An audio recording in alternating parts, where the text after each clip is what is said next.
എല്ലാവരും എന്തെടുക്കുവാണോ? എല്ലാവരും ചോറൊക്കെ ഉണ്ടോ? എന്തൊക്കെയുണ്ട് എല്ലാവർക്കും വിശേഷമൊക്കെ? എല്ലാവരും സുഖമായിട്ടൊക്കെ ഇരിക്കുന്നു വിചാരിക്കുന്നു.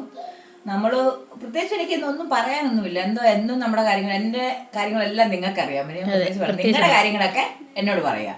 ഈ ഫോൺ ഞാൻ പറഞ്ഞില്ല, എന്നെയാണ് എന്തായാലും ദൈവം കൊണ്ടുപോകാന്ന് പറഞ്ഞു. ഫോൺ കൊണ്ടുപോയി ഒരിടത്ത് കൊണ്ടുപോയപ്പോൾ ശരിയാകത്തില്ലെന്ന് പറഞ്ഞു. ചിങ്ങാൻ തങ്ങാണ്ട് ഒരു കടയുണ്ട്, അവിടെ കൊണ്ടു കൊടുക്കാൻ പറഞ്ഞു. ഈ ഫോണിൻ്റെ അകത്തുനിന്നും ആരോടും അതായത് സംസാരിക്കാൻ എനിക്ക് ഭയങ്കര ബുദ്ധിമുട്ടാണ്, സത്യം പറയുകയാണ്. മറ്റേന്ന് പറഞ്ഞാൽ ഒരു ദിവസം ഒരു 10,000 പേരല്ലേ എന്നെ വിളിക്കുന്നതും മെസ്സേജ് വിടുന്നതും ഒക്കെ. അവരോടൊക്കെ മിണ്ടാത്തോണ്ടേ എനിക്ക് ഭയങ്കര ബുദ്ധിമുട്ടാണ്, സത്യമായിട്ടും പറയും. എനിക്ക് ഭയങ്കര ബുദ്ധിമുട്ടാണ്. ആൾക്കാരൊന്നും കൊള്ളയല്ലേ, അവരെല്ലാം പെട്ടെന്ന്. പക്ഷെ മെസ്സേജ് ഒത്തിരി വരുന്നുണ്ട്, പക്ഷെ എനിക്കൊന്നും കേൾക്കാൻ പറ്റുന്നില്ല. എഴുതി വിടുന്നതൊക്കെ മാത്രം നോക്കൂ. അതുകൊണ്ട് ഫോൺ വിളിക്കുന്നവരാണെങ്കിൽ പോലും ഞാൻ അങ്ങോട്ട് സംസാരിക്കുന്നുണ്ട്, അവർക്ക് കേൾക്കാൻ പറ്റും. പക്ഷെ എനിക്ക് ഇതുവരെ കേൾക്കത്തില്ല. അതുകൊണ്ട് ഫോൺ ശരിയാക്കിയപ്പോൾ ഒന്നും കൂടെ കൊടുത്തു വിടും. അതേപോലെ എങ്ങനെയെങ്കിലും ശരിയാവും നോക്കട്ടെ.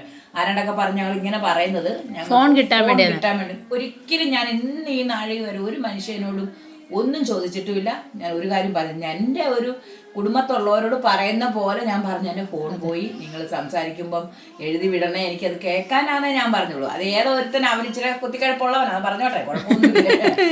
എനിക്ക് പ്രശ്നമൊന്നുമില്ല. നമ്മളതൊന്നും ശ്രദ്ധിക്കുന്നില്ല. ഞാൻ എന്നോട് എല്ലാവരും പറഞ്ഞു, അമ്മ ആരോടും ഒന്നും ശ്രദ്ധിക്കാൻ പോകണ്ട, നെഗറ്റീവ് കമൻറ്റ് പറയുന്നവരോട് പറഞ്ഞോട്ടെന്നാണ് പറഞ്ഞത്. അതുകൊണ്ട് ഞാൻ ശ്രദ്ധിക്കുന്നില്ല. നമുക്ക് ചോറുണ്ടോ, നമുക്ക് നമ്മുടെ കാര്യം നോക്കണ്ടേ. നമുക്ക് ചോറെടുക്കാം. ഞങ്ങള് കേട്ടില്ല, അവിടെ ഭയങ്കര പാട്ടാ, കൊച്ചിനെ ഉറക്കും അവിടെ. അവനെ പാട്ട് പാടി കേൾക്കണം, അതാ ഉറങ്ങാൻ. നമുക്ക് തോരനാച്ച ചായ മനസ്സു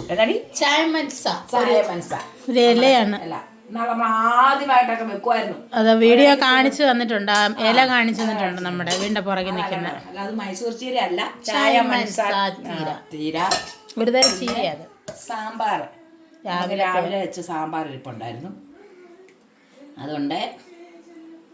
പിന്നെ അതിൻ്റെ കൂടെ തന്നെ തൈര്, കട്ട തൈരാണ്. പിന്നെ മുട്ട പൊരിച്ചിട്ടുണ്ട്, മുട്ട പൊരിച്ചത്, അച്ചാർ പോരി. നമുക്കിത് കറിയുടെ പേട്ടയല്ലേ, ചുറ്റിനും കറിയാണേ. സാമ്പാറുണ്ട്, തൈരുണ്ട്, ചായ മനസ്സ അത് പറഞ്ഞു വരുമ്പോ വേറെ ആയി പോകും. അതുകൊണ്ട് തോരനുണ്ട്, മുട്ടയുണ്ട്, അച്ചാറുണ്ട്. നമുക്ക് ഇത്രയൊക്കെ കറിയുണ്ട്. ഇതെല്ലാം കൂട്ടി ചോറിന എല്ലാരും ഓടിവായോ ചോറിനാ.